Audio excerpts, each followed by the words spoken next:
Chennai shopping mall Aadi blockbuster KG sale. KG చీరల ప్రారంభ ధర కేవలం 150 రూపాయలు మాత్రమే. కొన్ని ప్రత్యేక చీరలపై రెండవ చీర కేవలం 9 రూపాయలకే సొంతం చేసుకోండి. ఆర్టిఫిషియల్ ఇంటెలిజెన్స్ విప్లవాన్ని పాలనలో విస్తృతంగా వినియోగించేందుకు రాష్ట్ర ప్రభుత్వం అడుగులు వేస్తోంది. డిజిటల్ గవర్నెన్స్ ద్వారా ప్రజలకు వీలైనన్ని ఎక్కువ సేవలు అందించేందుకు కసరత్తు చేస్తోంది.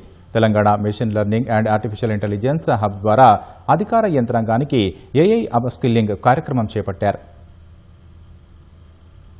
మారుతున్న కాలానికి అనుగుణంగా సాంకేతికతను అందిపుచ్చుకుంటూ భవిష్యత్ సవాళ్లను సమర్థంగా ఎదుర్కొనేందుకు రాష్ట్ర ప్రభుత్వం సిద్దమవుతోంది. పరిపాలనా సంస్కరణలో భాగంగా ప్రభుత్వ సేవలను మరింత వేగంగా, పారదర్శకంగా ప్రజలకు చేరవేసే లక్ష్యంతో కృత్రిమ మేధ సాంకేతికతను ప్రభుత్వ యంత్రాంగంలోకి ప్రవేశపెట్టేందుకు శ్రీకారం చుట్టింది. రేపటి అవసరాలను దృష్టిలో పెట్టుకుని బలమైన పునాదులు వేయాలనే లక్ష్యంతో కసరత్తు చేస్తోంది. ప్రణాళిక శాఖ ఆధ్వర్యంలో Telangana machine learning and artificial intelligence technology hub, TG math భాగస్వామ్యంతో ప్రభుత్వ శాఖల అధికారులు, ఉద్యోగులకు ఏఐ అప్స్కిల్లింగ్, కెపాసిటీ బిల్డింగ్ కార్యక్రమాలను నిర్వహిస్తోంది.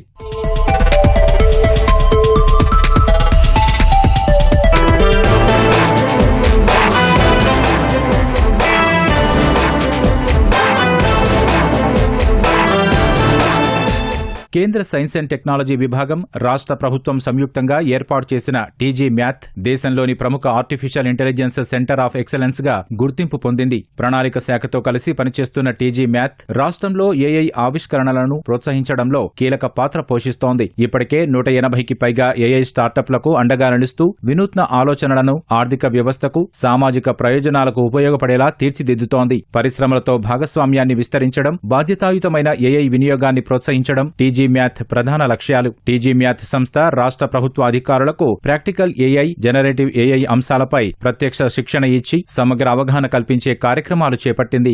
ప్రభుత్వ సేవలను డిజిటల్ గవర్నెన్స్ ద్వారా మరింత మెరుగ్గా ప్రజలకు అందించడమే కాకుండా పరిపాలనలో ఏఐని గేమ్ చేంజర్ గా మార్చాలని ప్రభుత్వం భావిస్తోంది. ఏఐ వినియోగంలో తెలంగాణ దేశంలోనే ముందంజలో ఉండేలా తీర్చిదిద్దాలని సీఎం రేవంత్ రెడ్డి అధికారులకు ఇటీవల స్పష్టం చేశారు. భవిష్యత్తు పాలనలో ఏఐ వినియోగాన్ని మరింత విస్తరించి ప్రజలకు మెరుగైన ఫలితాలను అందిస్తాయని ప్రభుత్వం ఆశిస్తోంది.